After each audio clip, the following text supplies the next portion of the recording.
Mesdames et messieurs, il me joint l'honneur de m'adresser à vous en qualité de promoteur de CEDEP à l'occasion de notre rencontre d'élaboration du plan d'action, en vous remerciant pour votre présence en ce jour où chacun, après une semaine bien remplie, est appelé à s'occuper des tâches familiales, ménagères et prendre un petit repos.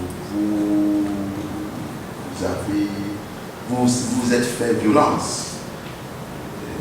en sacrifiant ce moment-là pour répondre présent à cette rencontre. Alors, je suis très reconnaissant pour tous ces sacrifices et je vous dis une fois de plus, merci. Eh bien, mon intervention va s'articuler sur 3 grands points. Déjà, le contexte du CEDEP, la stratégie du CEDEP et enfin la présentation de l'association parce que ça m'est une. Alors, pourquoi le CEDEP? Comment le CEDEP? Qu'est-ce que le CEDEP? Nous avons chacun dans sa chemise un petit document qu'on va simplement lire pour que nous puissions tous en prendre connaissance. Et ce document, environ 8 pages, et on parle du contexte et de la stratégie même. Quelles sont les missions, la vision, les buts recherchés par cette association dite scientifique. Alors, le contexte.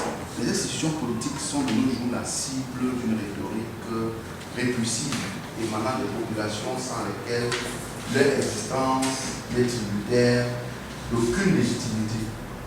Ces attitudes se prolongent de plus en plus jusqu'à mettre en mal la démocratie comme mode de gouvernance fiable.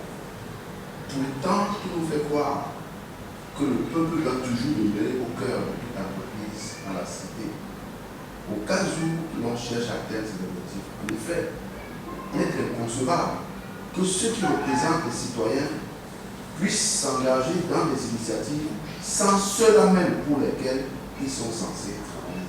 Voilà un peu le point de vue. On constate que les choses se font dans la cité, mais sans les gens pour lesquels on les fait. Voilà. L'observation d'un certain nombre de domaines d'action dans notre société camerounaise fait entrevoir la fuite des citoyens à travers la désaffection. Les gens ne s'intéressent plus aux autres. Les gens ne s'intéressent pas à l'aménagement de leur quartier. Les gens ne s'intéressent même pas aux nuisances sonores, à l'urbanisation, à l'enlèvement des déchets ménagers. Bref, les gens ont prévariqué, ils ont fui, ils ont abandonné. Avec un tel geste, le citoyen subit la dictature de son représentant et continuera à se plaindre que tout va mal puisqu'il a décidé de ne rien faire. Non, le citoyen ne fait rien. Il dit que c'est eux, les représentants, c'est les maires, c'est les députés. Pourtant, il a encore son travail. Le chef d'État, son Excellence, M. Paul Biya, à travers le Code général des collectivités territoriales décentralisées, remet donc le citoyen au cœur de sa politique de grandes opportunités. La décentralisation via la démocratie participative et délibérative nous donne encore une fois de plus. Parce que là, en dehors du fait qu'on a voté, mais nous sommes aussi une forme de sorte de contre-pouvoir. Nous contrôlons nos élus. Alors, c'est pour ça que je dis la démocratie participative, consacrée par la décentralisation, est perçue comme un antidote de la démocratie représentative qui ne cesse de plus en plus de créer les écarts entre les citoyens et ses représentants. Nous remarquons chaque jour dans le monde que l'intervention directe du citoyen dans la gestion de la cité s'impose avec acuité, exigeant des sortes de référendums ou consultations populaires. Les gens aujourd'hui Chaque fois, ils veulent une délibération, alors que les gens qui les représentent sont là et c'est eux qui doivent parler. Mais comme il y a cette fracture, on trouve d'autres moyens alternatifs. Il apparaît en pratique une limite de revendication de certaines confrontations que la population adresse au pouvoir public comme alternative à la démocratie représentative. Ces actions tombent presque toujours sous le coup de l'essoufflement. Or, la participation accorde aux habitants l'occasion de s'associer à la gestion de certaines ressources publiques, voire même dans la prise de décision, qui a profondément la recherche de la justice sociale par sa lutte contre le mépris social et pour la reconnaissance. Les débats qu'on organisera au niveau des quartiers sont des espaces quasi permanents, ouverts à tous. Contrairement aux débats télévisés qui sont presque toujours la chasse gardée de l'élite, puisque le citoyen ordinaire n'y a pas accès. Alors, nous voyons effectivement qu'avec la participation citoyenne, avec la décentralisation,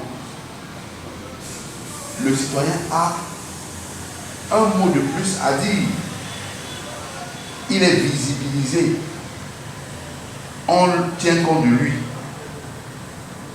Alors, la décentralisation qui est effective dans notre pays depuis la mise en place des conseils régionaux est l'outil par excellence que le chef de l'État a bien voulu soumettre à ses citoyens pour l'atteinte de l'émergence du pays. Cela interpelle alors chacun d'entre nous à travailler dans l'optique de la responsabilité.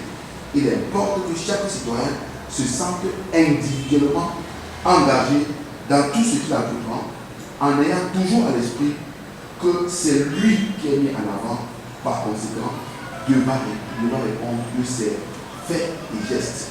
Cette idée où l'on pense toujours que c'est les autres qui assument et non celui qui pose les actes devra être revue. Donc nous voulons, c'est pour ça que le CEDEP fonctionne sous le triptyque participation, responsabilité et émergence.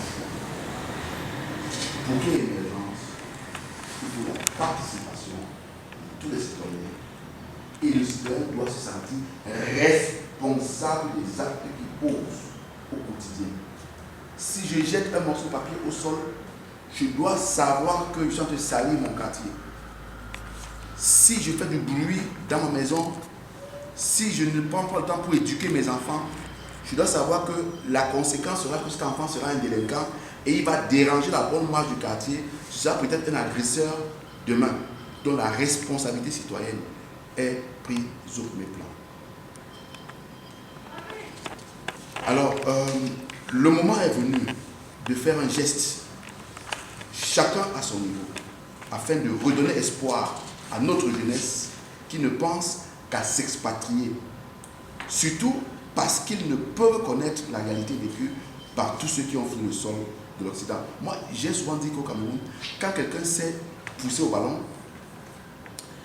si c'est tenir au micro, si c'est tenir une guitare, ou alors s'il a son baccalauréat ou il arrive à avoir un diplôme, mais les choses à penser, c'est quoi?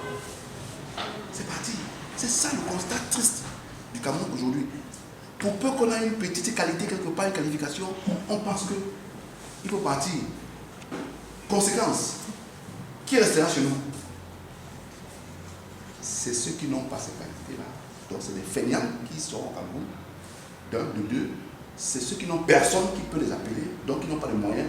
Le Cameroun sera un pays des derniers, des faibles et des pauvres. Parce que tous ceux qui ont un peu de moyens, qui ont une petite qualification, ils pensent à partir. Il faut que nous luttions contre cela.